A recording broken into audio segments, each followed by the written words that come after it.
Well, hello, everybody, and welcome back to episode 10 of this wonderful podcast. As we enter a new month, we enter the month of November, and we enter the new topic of Alfred Hitchcock, which is a way better topic than animated Halloween films, which was terrible because you guys all hated it and didn't listen to those episodes. But on a less dour note, Zack is here, and he has a surprise for us. Yeah, I wrote a theme song on this alligator xylophone. Okay. Zach. Long name of the show. Untitled Lucas and Zach podcast. There we go. That was it also has wheels because sometimes you need to play xylophone on the go. In case anyone doesn't know, Zack has a child. Or he just has a lot of very weird toys he owns in his house. These are things that Sarah literally finds on the streets and then brings home, sanitizes, and I'm not allowed to play it for 3 days. You do know why it's fun in the streets, though, because another parent had this in their house and had to listen to their child bang on it, and then that parent threw it away, and then you took it in. And I'm the child that bangs on it. On an honest question for you, Zach, and I'm sure that the listeners of the podcast who want to listen to Hitchcock discussion really want to know this. Who bangs on it more, you or your son? Hey, Theo did play, and I've never been prouder that he knows how to hold a stick and hit things. The things you get proud of a 1.5-year-old is like, you grab the stick and hit the thing you're supposed to. It's amazing. Goddamn amazing. Genius. Well, I mean, Theo is amazing. We all stand Theo, world's greatest child. And definitely world's best xylophone player. But let us continue. We start a new month. Alfred Hitchcock. We cannot start a new month without starting with our favorite segment, which, of course, the last movie you logged on Letterbox, Mr. Zack Ford. What movie have you logged? Last movie I logged was Castaway. It's about a castaway. It's about Tom Hanks on an island. Zack, it's not Tom Hanks month anymore. We can't talk about Tom Hanks anymore. I know. It's still going Tom Hanks. I'm watching a bunch of Robert Zemeckis movies for various reasons. So now it's a lot more Tom Hanks in my life. It will never stop. So anyways, I watched it with my wife, and she cried for a half hour. And I feel like watching it with the right person makes you appreciate the movie a little better and get what it's going for. So I think compared to the first time I saw it was like 2 years ago. So compared to that, I think I appreciate it a lot more. I still like a lot it's going for. I just really missold it, and why I think I avoided it for years as like Tom Hanks for 2.5 hours talking to a beach ball only. When it's like an hour is in Memphis, it's really not that much time. They actually fly through it too fast. Is what I thought this time that they should now flip through 4 years of him on the island. I wanted like more time of him, in between as well. But I enjoy the movie. Absolutely, I like Castaway as well. Good film. Of course you do. That's such a Lucas movie. I can't deny that. The last movie I logged on Letterboxd was the Bad Education movie. No, not the one from 2020 with Corey Finley. And a great Moby song played in the middle of, and Bad Education with Hugh Jackman. No, not that one. The movie continuation of the BBC 3, BBC 4, I don't know which channel is on in the UK, comedy show starring Jack Whitehall, which Jorah Mormont features a bizarre cameo in this film. So the basic concept of the Bad Education TV show was Jack Whitehall, this British comedian, is a teacher of students, and he is completely and utterly incompetent, and they are complete and utter morons. Is this about my life? This is based on my true story. Do your students attempt to sexually harass you because his do with him? I should not speak on this because they will find us online, and I will not be. It is played for a joke, but these children are much older. These are like high school kids, and essentially the movie is their road trip. They're like basically like end of term trip. I don't know why a school would allow a teacher to take the students that are about to leave the school on a trip. That seems like a terrible plan on so many levels. But this one, they go out and you think it's going to be a traditional like goofy road comedy, and then they somehow get caught up with some kind of liberation union from Cornwall trying to secede, and Jeremy Irvine and Ian Glenn cameo. It's a pretty funny film, especially for those like myself who enjoy the comedy talents of Jack Whitehall. Zack has I know nothing about him. has no thought. Let us continue in to our discussion of our main film. So, for the month of November, we are going to be doing Hitchcock decade by decade, 30s, 40s, 50s, 60s, and 70s. We're going to skip everything before that because even with the 1930s, anyone who has tried to watch Hitchcock will know you cannot find 1920s Hitchcock movies. Those movies are considered lost. Because he didn't really work in the States until the 1940s, so he did a lot of stuff in Britain, and you basically can't find most of it. Even if you look at his 1930s run, you can only find like 3 to 4 of these films somewhat consistently. So for us, we're going to cover the 39 Steps, which is probably Hitchcock's best movie from the 1930s. Really good film. But we cannot start a discussion of the 39 Steps until we do the world's greatest segment, Oscar-nominated Zack's plot summary. Zack, hit us with a plot summary. Yeah, I watched it this morning. As soon as you said the 39 steps, I freaked out. I was like, wait, do I even know what the 39 steps mean? Do I know what this is? It did come to me. All Uh, right. so there's a show happening in the beginning. Mm-hmm. Mr. Memory, who's not that impressive. I have like a half hour to talk about Mr. Memory. This will happen. Great first scene. But Mr. Memory can remember 50 facts a day. Impressive. And people just shout out things, and mostly it's just like horse race winnings. That's all they care about in England is who won this horse race. Um, and one guy is shouting out about the distance between 2 Canadian towns. Um, that question doesn't matter, but we know he's from Canada. That's all that Mm-hmm. matters.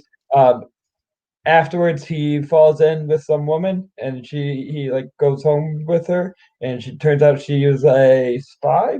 She was a spy, trying to Mm-hmm. break something else up, and then he gets traditional Hitchcock plot that he gets involved in something, over his head, that it was all accidental, and because someone kills her, and he gets accused of murder because she was at his place or he was by her. Were they at her place or his place? His place, right? His place. His place. Yeah. So because of that, he's getting accused of murder. So he's on the run and trying to figure out what it's all about. With her clue of it's some town in Scotland. Um, so he goes to find the man missing a pinky and eventually gets there. There's a lot of shenanigans in the middle, all these shenanigans, a lot of suspicious people. And he finds the guy with the missing pinky, and he tries to shoot him, and he blocks it with a Bible or hymns, not Bible, but hymns. Mm-hmm. Um, a lot of things happen. Last half hour turns into romantic comedy because he gets handcuffed to this great lady that thinks she is like doesn't believe anything he says, just wants him arrested. But now she gets involved in it, so you get 2 people in over their head because she gets tagged along as well until it all ends up full circle, like Hitchcock does best. At Mr. Memory, who is the secret to what the 39 Steps is, because they put it in his head. All the spy secrets are in his head because he remembers 50 facts a day. And that was one of the facts. It was the hardest one that he's ever had to take in. He just wanted to let it go. Mr. Memory gets shot and he lets it go to the right people, the British, I assume, and not to the who are the spies? The German, I'm assuming. The other side. Yeah, it does We not don't really necessarily. know. Yeah, I don't think it's ever particularly clear where their allegiances lie. Different. It's Australia. I Who blame knows? Australia. Yeah, it's Either fine. way, they shoot Mr. Memory, and he dies with his last words, be like, "Can I let go of this thought? It's the hardest thing I've ever done." And then says math things, and it means nothing. I mean, it means something, but you just don't remember I what it don't, means, do I you? don't, I don't know what it means. It's like the 30 degrees to this is like, it's the point of like all MacGuffins. We can start the conversation now with that MacGuffin because Yeah, all Hitchcock movies, revolve around, or most, not all, but he a lot like of them, yes. mastered the concept of what a MacGuffin is. Um, The classic and this, Hitchcock plot is yeah, random everyday person is yeah, walking along.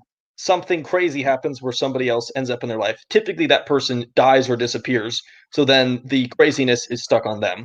mhm. And they need to figure out what on earth is happening to them, which ends up in a final sequence where they learn the truth of whatever big reveal needs to occur. And And it this never film, matters. That's the point. Like in this film, the reveal is a combustion engine for an airplane that is silent. Well, that's the secret. The 39 Steps, which is the real MacGuffin, is the name of the spy group. To be fair, though, is that the MacGuffin? Because they reveal that in like the first 10 minutes of the movie. That's what they're looking for. It's like, what's the 39 Steps? Because they bring that up, and he has to Oh figure out yeah, what the 39 Steps is. It's also the name of the goddamn movie. It's of course a MacGuffin. it is. I do appreciate the end of the movie, and we're jumping steps to the end. I appreciate the end where he just randomly yells out to Mr. Memory, "What's the 39 steps?" And Mr. Memory just starts He's like telling a him. robot. It's just like he was mind controlled and like 39 Steps is this. It does feel like there's some kind of weird mind control going on with Mr. Memory, where he is like bewitched to remember 50 facts, which is why he definitely like is on the spectrum. So his he's a very casual Rain Man-esque character. Yeah, I don't want to be like too disrespectful about it, but maybe his social understanding of what's appropriate to say at different times is not fully there, and he's just trained to answer questions, and that's what comes out. I think also you have to. I don't think it's even wrong to say the way the movie sets him up is he is very clearly trained by these people, the presenters around him, to come out on stage and answer random questions. Treated like a circus monkey. I mean, essentially, he is essentially like a computer who is essentially like he is the human version of a computer in the 1930s. These shows go, by the way. First of all, who's going? It's like I want to see some guy answer a bunch of questions about these races that winter. Zach, it's the 1930s. We don't have very good TV.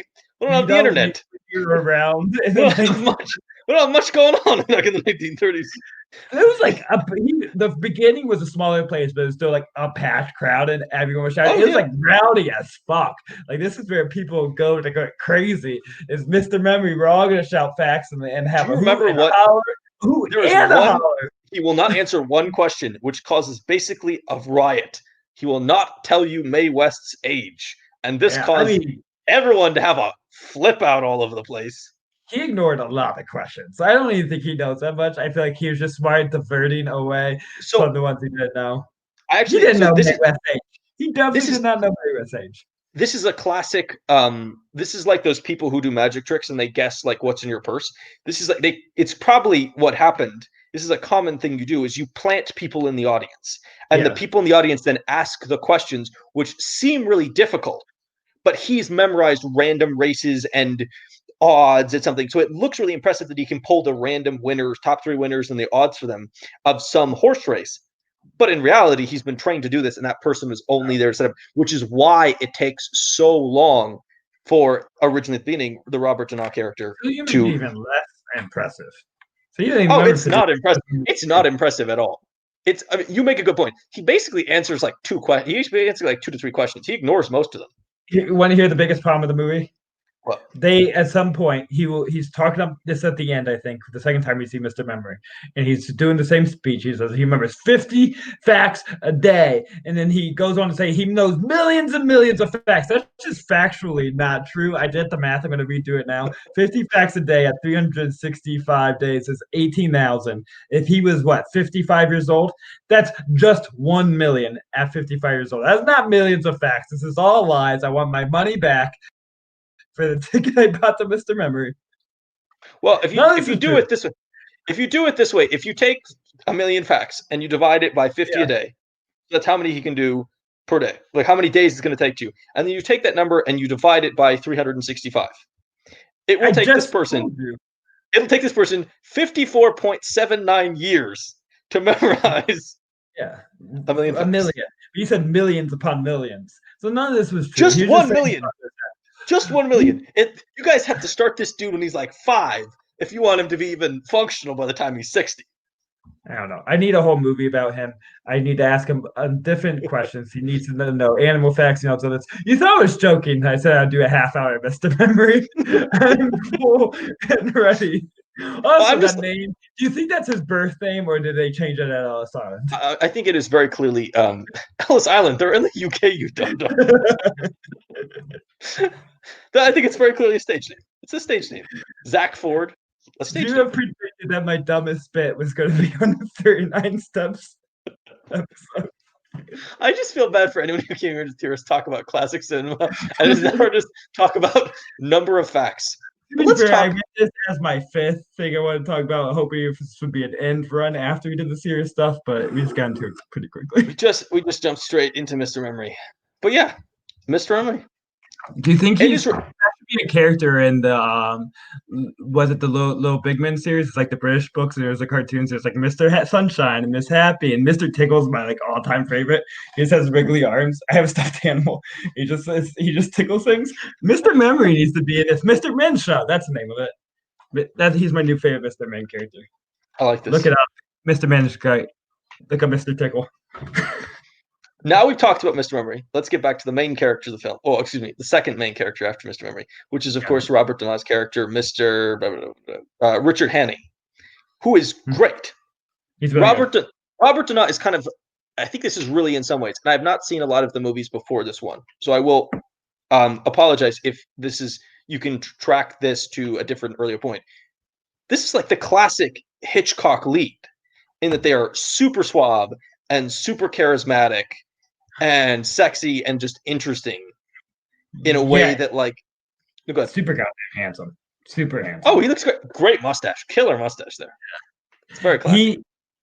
I also think that's like the prime form almost because it like combines elements of like the Cary Grant aspect and the James Stewart. Because I was doing a little thought experiment in my head and thinking, could he have worked in all these movies? And my answer was like yes to every single Hitchcock movie. Like I think he could have been the lead go in every single Hitchcock movie. In Vertigo and North by Northwest, he would have fit well in all of them. There's a couple I think he may not have been as good at, but yes, I think he is definitely the beginning. So are you saying he couldn't play the lady in the shower in Psycho or get attacked by birds and birds or Marnie? Yeah, I'm skeptical of that. So one of the reasons that Hitchcock wanted this actor to come back, and then I guess he got sick, and that's why he didn't like come back for as much stuff. He wanted to reteam the leads in another movie, and it just didn't happen because the guy got sick and didn't work for a while. No, he did get Oscar nominated for Goodbye, Mr. Chips because I don't really know much about him, so I looked up some facts. But I feel like he kind of got corrected by Cary Grant. It seems like Cary Grant came in and kind of took his possibilities of a career, just because he was the extreme version of the suave, charming, charismatic person. As I think Donay was a little more subtle in it, but Cary Grant just shined on the screen a little stronger.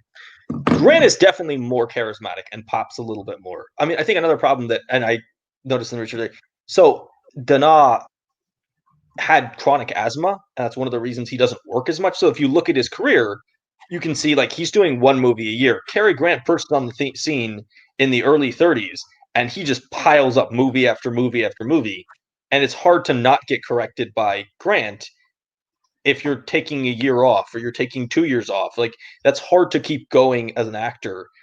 Yeah. You know, Cary Grant is just able to just put so much more volume up.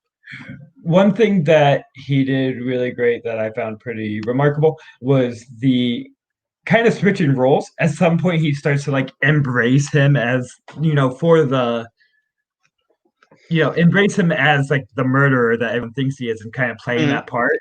And, he's seen that as his way to get her to come with him. It's like, you think I'm a murderer, then why don't you just listen to everything I say? And he acts a little more threatening. He just switches from that handsome suave to like, if threatening is what I need to be to get where I need to go at this moment, because that's what she thinks I am. He switches there, and I think he pulls it off really well. He had that slight sinister side, even though we are in on it and we know he's not truly that way, but you can still kind of buy it for a second the way he does it. And then he is able to like tilt a little bit for the joke when like she starts to realize that he's still like acting like, oh, I grew up robbing stores and murdering, and just the multiple layers he can play on this character as the journey goes on is pretty remarkable. So he definitely like transforms multiple times throughout the film. Like, he starts out this film as kind of random everyday person sitting watching Mr. Memory, and then he's very suave with the spy before she gets murdered, and then he seems like almost kind of clueless, like he has no idea what he's doing.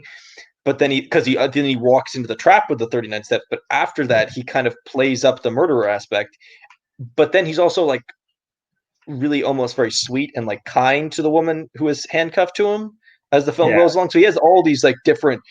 You almost for a second go, oh, maybe he is bad before he pulls you back from like but it is a really nuanced performance. That's like what kind of makes it really good is that you watch this craziness of the situation act on him as a person, and you kind of it's the classic the difference between a good person and a bad person is one bad day, and you kind of watch that kind of happen to him in the movie, and it's just like you can see, oh wow, like man, this you can just you can imagine how you would feel in the situation, like you would feel overwhelmed, and then you would feel like, well, why wouldn't I not be a terrible person? Because everyone just thinks I'm a terrible person to begin with, and I can't convince anybody.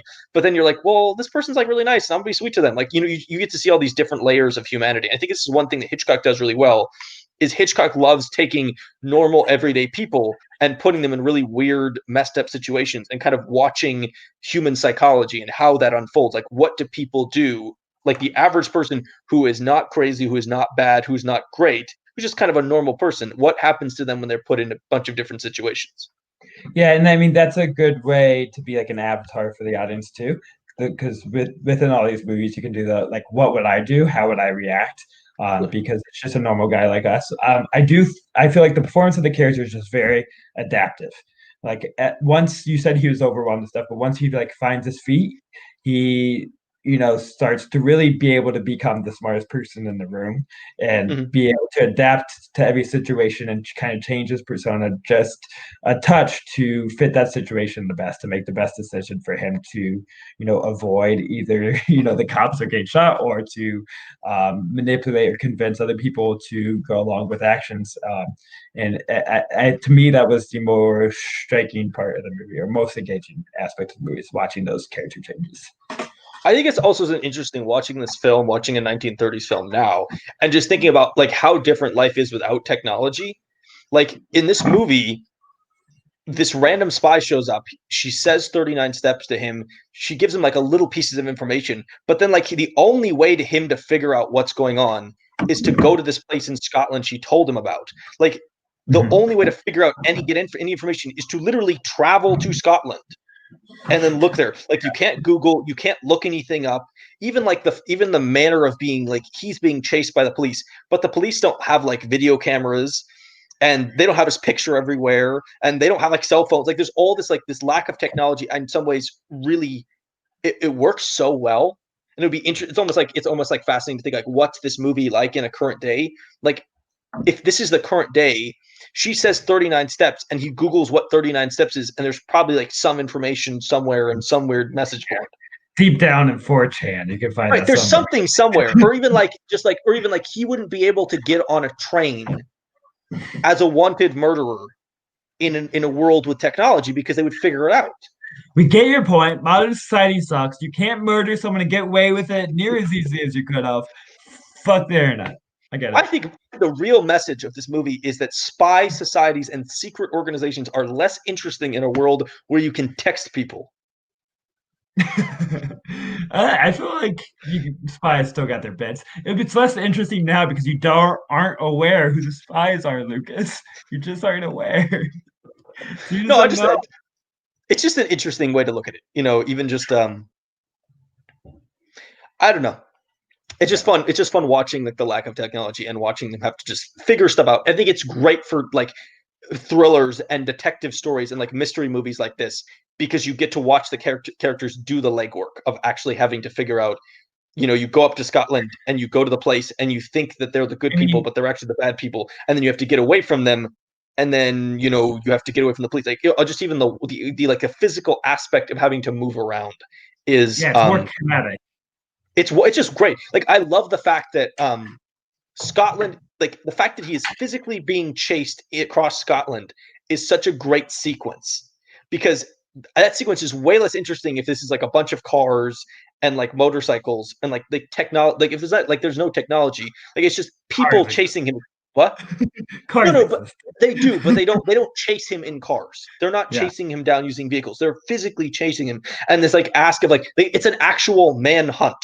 Like they're actually hunting this person down, running across Scotland. And Scotland is just this wonderful backtrack for this, is because it's kind of like drear and like a little bit dark, but it also has this like weird kind of mystical element to it, because just it's like all this wonderful countryside, and it just makes for like a really cool backtrack to the film. And I think that sequence, because he's just being physically chased across Scotland, is just a really cool sequence.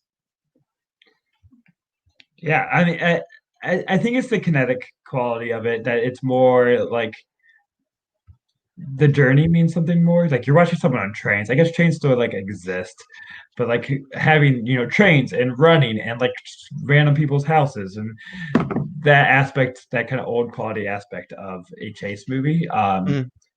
it opens up the possibilities, a lot more. Because like I mean, we're throwing out ideas of doing a train month at some point. But just like once like the train appeals, I'm like, yeah, I'm in this. Like this is why classic movies are great. I just like watching people interact on like old fashioned trains and how this is like I mean, Europe trains are still a big deal, so that makes sense for this. That's a big deal in the US, but like you can't have movies in the US of people like taking long train rides anymore, interacting with each other there. And that's like a normal part of transportation back then. It just makes a great backdrop. Absolutely. I mean, it's also just like the classic British train where it's like almost like a society of its own where they're all interacting and it's these business people and they're having conversations. Yeah, because I think that's the point why I wanted to do a train month. Why it came out to be is just this opens up the opportunity for different characters and eccentricities all to appear. Like you're forced to be around and interact with a different community of people and a close space. Like each cart can open up a different possibility to different characters in different moments. Um, and it does open up. There's like my favorite people in any Hitchcock movie ever, because Hitchcock, like I don't think for me is not as great in comedy. A lot of his lighter movies are not ones I like that much, like Suspicion or To Catch a Thief, which are more his comedic ones, don't fully work for me. But the funniest thing I think is these two guys that they're underwear salesmen, correct? They are selling So they, like, yeah, they're selling something. It was, I mean, they're just doing like a great bit. They're like stuck in their world. They're all apologizing to people around them for like talking about shop, which for shopism is like opening up bras, or brasiers, forgetting what the fancy term for back then, yeah. brasiers, and kind of making crude jokes about it. Also like the one guy like also cares about horse races. This is what makes me think they only care about horse races in England, or Hitchcock at least thought that was the most important thing because they're looking at the news. It's a great bit, and he's like, "Oh, like someone's murdered in Scotland." It's like, that's I don't need to care about that stuff. Just tell me who won Windsor. That's the real important stuff for me, baby. Who's a horseman? He's Mhm. so interested in it, and I don't know. I feel like that's the comedic relief there. Was much more effective than I find a lot of Hitchcock movies. And I think it was good timing just to and I think it's a great train moment. You just have like rando weirdos, buy you on a train at any given time. Yeah, it's Hitchcock. I think does a really good job of having these like good kind of moments of humor in a serious film, and he does it really well without ruining the tone of his movies. Like he's good at these. It's either like jokey stuff like that where it is funny, but it's also these guys just discussing their career the way they would discuss their career. So it's not like intentionally leading for a joke. It is funny because it is funny, but it's not like, oh, let's write a funny joke in here to make people laugh. It's just like it is funny to listen to people talk about selling underwear because just talking about that in a serious manner is a funny way to frame it. They They also do a were good real people. They were real characters. Yeah, it right. wasn't a broad. They were not joke characters, but they were real characters talking very earnestly about the fact that they had to sell underwear, and then they got mad because somebody else was selling underwear the same thing they had, but at a cheaper price. And that was like just a really good bit. But it's also like exactly what people in that situation would be doing. They do the same thing later in the movie where they make but like some pretty good physical gags about the fact that they're handcuffed together and the fact that they have to walk all over, like they have to walk. They're always trying to stand in a way so that the innkeeper and his wife don't recognize that they're handcuffed together, which always puts them into kind of funny bits. Just like they're standing awkwardly, or like she has to sit in his lap because it's the only way that it looks like that they're not like standing awkwardly handcuffed together. Just like good stuff like that. He's like these they make the movies really engaging. So it's obviously you have an advantage of that you're doing a mystery thriller. So that's obviously a very engaging format to begin with. But then these like, good little moments of humor also like really keep you engaged the entire way through. Yeah, I do think that once they're handcuffed together in the second half is one of my bigger flaws because I did say Interesting. it's like a romantic comedy is how I declared it in the second half. I think it's just a pretty abrupt tonal change for a while. There's a lot of good stuff I like within those moments, but the tone becoming a little more lighter and becoming like it's like a meet cute when they get Yeah. handcuffed together. I feel like it's a whole separate movie. I feel like they could have done the whole. I mean, that is the easy way to sell a movie is be like, we have a like person someone thinks of murder trying to get away from a crime, stuck with someone who is accused and convinced. That's like that could have been a Hitchcock movie all of its own, and they Mhm. just threw it in the last half hour where it seems like a whole different bit, and they care about that part so much that it seems like why was this not part of the movie for the first hour? It kind of came from nowhere and changes the story up a little bit, and it's a lot lighter in tone. I think it's less of a fish out of water and more of a odd couple kind of clashing. I do think there's I said great moments with them. I love the bed scene when she starts to uh, become a little more warm to him, and he's saying, as he grew up a murderer, playing the bit, and she Mhm. falls asleep, which is like I feel like a great fall asleep moment. It's like people's heads like kind of falling to the side as they are dozing off because that's me all the time. You just do like the head things. Mhm. She's just doing like a little head thing. It was super attractive. It's like watching the head go in circles. They're a very attractive couple. Very We will attractive. not. They're a very attractive couple. I do think that's interesting. I do agree with you on that. It is an interesting moment, and I think it happens after they stopped being handcuffed together. It's when he wakes up in the morning and thinks she's gone. That is more of a Romantic. traditional rom-com moment of like, oh wow, like it's almost even the way they shoot her with like the white light streaming behind her, like makes her more look more angelic. Like you're very clearly you understand exactly what they're trying to tell you in this moment. Um, and it's like, hey, look at these people should be together, right? You know that these people should be together. Um, yeah, it is interesting. I don't have as much of a problem with it as you do. I do think in some ways Hitchcock is trying to say that you can't keep him as a fish out of water for the entire movie, and that's why Yeah. he transfers him to something else. So like I will give I don't know if it 100% works because this is I not think my that's favorite hit. okay, but you don't need a fish out of water. They transfer the fish out of water to her. They just put a new person, a new avatar in there as he was becoming a little more, um, you know, Yeah, confident in his ability to deal with it. yeah, absolutely. Yeah, it's just it's I no yeah, good. No good. I do think since we were talking about her, and I think she does really good at this, but also the earlier scene, there's another female that they implement, which is it's a farmer, I assume that he stays in the house overnight, Yeah. um, and he has a wife that's like suspiciously young. And I think He that does he makes the unfortunate error of of referring to the thinking man's wife as his daughter, which is which like is not, never good. and I think the Hitchcock magic is that it like wasn't played as a joke. That was like played as suspense. Like that was like something is up. But it's Like also that's the first. It's one of the other moments where you really go and go, "Wow, Donat is really charming," because he's kind of seducing this woman. I don't. I think that's just how he comes off. He's like sometimes people just seem like they're seducing everyone they come across. I feel like he was also seducing the farmer. It's just Maybe his persona. Farmer just Um, wasn't buying it as much as the wife it's was. just how some people learn how to get through the world. Everything's Yeah. a seduction. But I think that whole set of scenes is a pretty remarkable typical Hitchcock thing. It's just kind of playing with the audience of like you don't know what to expect and building suspense when maybe it isn't even deserved. Because by the end, like he wasn't somebody to be scared of, kind of like he was kind of a shithead, but not like a completely malevolent being that they kind of play with. It's like really toward the audience when you expect. But I think what is done really remarkably throughout that scenes is the use of facial reactions to build suspense. You can tell that Hitchcock like was a silent filmmaker and still Hmm. I mean he's known for his visual style, but he a lot of his tone building and suspense building happens purely visually, without anyone saying anything. The looks people give when they start to get suspicious. So she I don't know her name, but the farmer's wife. Margaret. Margaret. Okay, Margaret sees the newspaper of someone was killed in Scotland, and you can see just the way her face changes and erupts. She starts to get suspicious of who he is. He starts to become a little aware of what she's believing. It's all done silently, like a psychic Yeah. message being sent between them that like she's in them, and they do it purely, with looks and like subtle looks, not like eyes glared at each other to be very obvious, but really Hmm. subtle changes of face. And I think that's part of the Hitchcock magic is how he uses close-ups or facial reactions to really to understand deeply what they're thinking at any moment and to build that suspense and suspicion.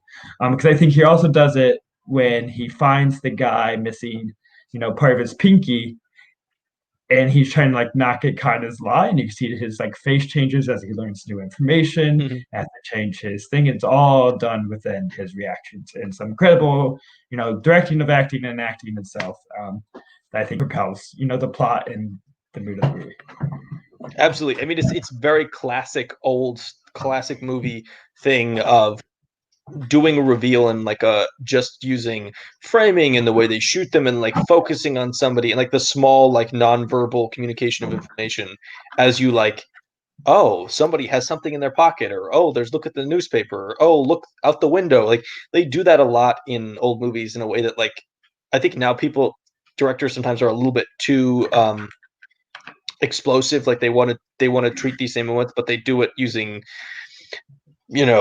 flash outs and flash forwards and like trying to pull it out or zoom in. Like they do a lot more camera work, and I think Hitchcock is kind of just brilliant at the really slow, subtle movements, but you completely get, oh wow, she has realized it, oh crap, he has realized she knows that. And they just do a really good job of all that stuff. And I think that the meeting the farmers is kind of a really interesting thing because she ends up giving him a coat. Like it's an interesting moment. It's like the first times in the movie that somebody sees the information but still treats him in a nice way and sees that he's a nice person, because she gives him this coat, and of course this coat ends up having a hymn book in the pocket, so when he's shot later he survived because no good. No, Hitchcock's a master of the Chekhov's gun. Of like absolutely. When you see the gun at the beginning, it gets used to the end. Everything that you are seeing in a way this matters. Every item, the hymn book, you see it, it matters at some point. That coat, it matters. It comes back. Everything comes back full circle, including my man, Mr. Memory. I thought that was just a bit at the beginning. Everything comes back. Everything matters. But that is of course classic Hitchcock. Is that when you watch a Hitchcock movie, one of your jobs as the audience is to sit there and pay attention to everything that happens, and realizing that this is not another filmmaker's movie. Somebody doesn't just randomly get a coat for a reason or randomly see a stage act for a reason. There's always a purpose. So in this movie, he gets the coat so he can have the hymn book, so when he gets shot, he doesn't die. And he sees Mr. Memory at the beginning so that the tune that is played when Mr. Memory comes out is the tune he remembers, and that's why he goes back and sees Mr. Memory at the end and realizes he's part of it, which is kind of brilliant because in so many movies, Mr. Memory would just be like a gag at the beginning that wouldn't mean anything. It would just be like, oh, haha, we saw Mr. Memory at the beginning, and then you move on with the story. But the brilliance of Hitchcock is everything comes back. It turns out Mr. Memory is the main character and most important person in our lives. Yeah, absolutely. I think also this movie is very much Hitchcock style in that this movie does not waste time or waste moments. This is a really tight movie, and this is kind of very typical of Hitchcock, is he makes really tight movies that when you sit there and you're like, you never get to the end of a Hitchcock movie, you very rarely do get to the end and go, man, I wish they'd cut that scene, or why did they do that extra thing? It's like never too, like it's very rarely too long. Hitchcock makes really tight movies, and this is, of course, anyone who knows anything about Hitchcock knows Hitchcock was like the ultimate planner. He planned everything out before he showed up on set. Like that was his thing. That's why his movies are so clean and put together, is you get to the end of these things and you're like, yep, every single thing in this movie gets finished, they come back to, it works, and you're never like sitting at the end going, oh man, why did I watched a 20-minute side section that ended up with nothing. He's just really tight filmmaking. I mean, it's really important in being a master of genre. It really takes meticulous craft to tie everything together, and it's harder than we think. I think maybe other people appreciate genre movies a lot more than I do, but once I start to think about how it is like a puzzle that is so perfectly played together, because I feel like in dramas and comedies it can be a little looser and it's a little more emotional, but when you're really a plot-based genre like what Hitchcock works in, that meticulousness, that planning, the obsessiveness that really takes a genius to have is so integral to making it, work and stand out amongst, pulpy, less effective work. Absolutely. And it just comes full circle with Mr. Memory and the random combustion engine that makes no sound. Yeah. Because the thing at the end of the day is what Mr. Memory has, what the secret is not what's important. It's the path that they got there to find the secret. Yeah, that's what Hitchcock is interested in. The MacGuffins don't really matter. They're there to keep us engaged and interested in the puzzle. Because what really matters is, the journey, just like our lives. It's the journey that matters, not where we end up. Stop freaking out about death.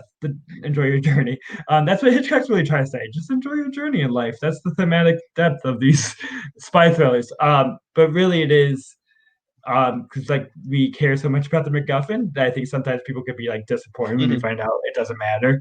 Um, Without appreciating, its point. Its point was to get you to invest in these characters, invest in those moments, and the suspense of it all.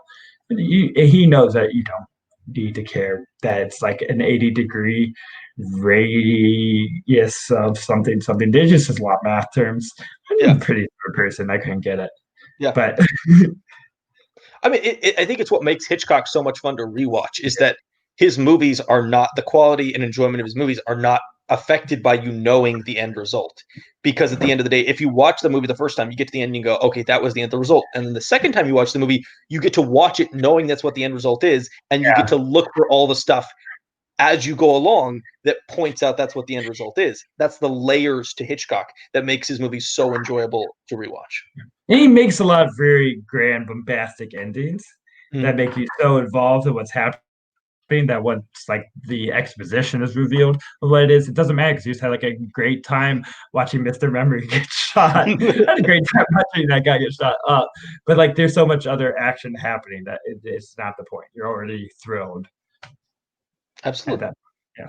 Zach, any final thoughts on the 39 Steps? Yes, I think there should have been a cartoon series of Mr. Memory, and I will put it in production. All right. I think he worked for kids.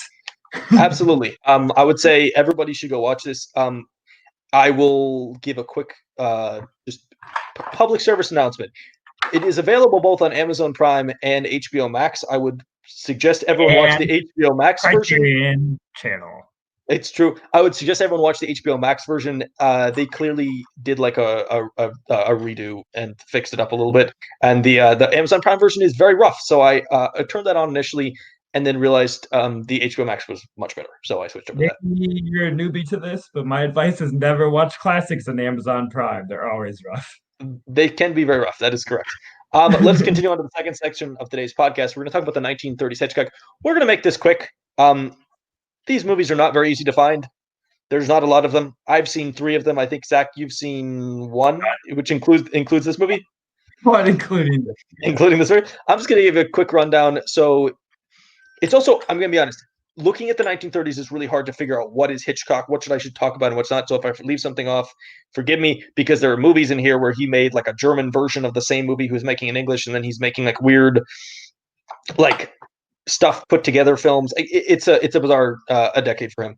But he does Juno and the Paycock in 1930, Murder in 1930, Skin Game in 31, Rich and the Strange in 31, Number 17, Waltzes from Vienna in 1934, The Man Who Knew Too Much, 1934. That's the first version. He remade it later with James Stewart. I've seen the original. It's kind of nothing for me. I much prefer the James Stewart version. I think it's just a lot better. Zach, I know you've seen the James Stewart version. What do you think about the James Stewart Man Who Knew Too Much? I said I haven't. Oh, James Stewart version. You Yeah, are speaking so fast, and I think I'm my, as fast speaker. But you definitely went James Stewart. Um, my James, apologies. I assume there's a different person, James Stewart. Um, we'll blame it on Massachusetts. James Stewart version, I enjoy a lot. I do think that I maybe the original has the same ending because I feel like that's the perfect idea of the James Stewart one has that perfect definition of a bombastic It's a great ending. Hitchcock ending. So the original one's missing that. So it's a shit movie. That's The my rich, opinion. the original, it is one of these scenarios where sometimes directors remake their own films, and Mhm. they remake it exactly the same. And sometimes they remake it and they are not at all alike. And that is the case with The Man Who Knew Too Much. He comes back with the 39 Steps in 1935, which I think probably is best of the decade. Secret Agent in 1936. Secret Agent, I believe, is the one where he wanted to repair Madeline Carroll and Robert Denault, but then it ended up being a different pairing because Denault got sick. Sabotage 1936, Young and the Innocent in 1937, The Lady Vanishes in 1938. I really like. Lady Vanishes is really good. Everyone should check that one out. Yeah, And I then feel like that one has some notoriety. So other people might think that's the best one of the bunch. Lady Vanishes or 39 Steps is probably the best one of the second, and then Jamaican in 1939. So it's an interesting decade. He definitely this is all in Britain. He has not come to the U.S. yet. He does not come to the U.S. to make a film until 1940, which is when you start seeing him get some bigger stars, and like these movies become more accessible and available to people to watch going backwards, because it's just a little easier to get the stuff that was made in the America, because the studio system is a little bit larger and they keep prints around. Yeah, they get Oscar attention and that stuff. Yeah, make it a Hollywood name. I think that from what I've seen of this decade, we'll make this quick because honestly, this is not a decade that either of us have much knowledge of. This is kind of it's Hitchcock trying to figure, like, he is a director that has a fully formed style from the beginning, but I think really over time what you see him getting is more money to make his movies, so he can do, like, he can get better quality sets, and also he just starts getting better actors over time. Up until this point, he doesn't really have a lot of high level actors, and so this is kind of the start of that. And then of course, obviously, as he goes into the 40s, he gets some really, really, really, really, really high level male actors to be the leads in his movies. And I think that's where you get to see Hitchcock kind of take it to the next level. This is kind of a fun decade. If you can go back and see some of these, I would suggest you go back and see 39 Steps, Lady Vanishes. If you love Hitchcock, obviously maybe watch them all at some point. But I think if you were like a newbie to Hitchcock, I would not necessarily start with that much of the 1930s, maybe a couple of the movies, but I would move on to 40s and 50s and 60s, because I think that's where you get like top tier Hitchcock, the stuff where he is working with the famous actors, the stuff that is really polished and that you want to see. But I think this is still like a really enjoyable decade from what I've seen. Bigger production values too, probably. When once he gets to Hollywood, he gets more money. He's not being just funded by the British government. So I always find funny, like British government really, support 39 Steps. Sure, all right. But yeah, so he's just able to do a lot grander set pieces, and that's important to those type of movies. This Absolutely. Is a little more simplistic. I mean, you definitely look at this movie and it's like, his flat is a nothing set, and the hall where they're doing the performance is kind of a nothing set. And even like Scotland is like, they didn't shoot that much of Scotland. Like, they didn't even do anything really that crazy. It's like, hey, you walk across some hills. Like, it's very clearly this movie did not have some kind of crazy budget to go on location. There's no one running on Mount Rushmore. Right. Like in future movies, he does really big things. He gets on big monuments, and he does like, big, and that's very much what Hitchcock loves. He gets to do the huge bombastic endings. Oh, it's Mount Rushmore. Oh, he's in, a giant monument. It's just like, that's the stuff that Hitchcock likes. I think that's probably all we've got to say for 1930s Hitchcock. I will admit this is maybe not an area of expertise for either of us. So we hope you enjoyed 39 Steps. We hope you check some of these other ones out, but definitely I would not, if there are other people out there who have covered this topic, I'm sure that they could also provide some interesting takes on the 1930s version of Hitchcock. I think, I think this is the end of our exploration of the 39 Steps, Zack. Thank you for being here. Thank you for bringing your theme song. Oh, I'm prepared for our outro song. So okay, I'm gonna give a quick sign off. You now see how like serious my eye got. Like, I'm ready for this. Well, thank you everybody for listening. Contact us on social media. Send us an email if you want to tell us what you think we're doing, how we're doing. Throw some comments there. Do some fun stuff. Do anything you want. And we hope you join us next week when we get to talking to the America. We get Hitchcock Comes to America. He does Rebecca. We cover the 1940s. It's gonna be a fun time. Zack, hit the theme song. Thanks for coming to the Zack and Lucas. Sorry, I meant Lucas and Zack podcast.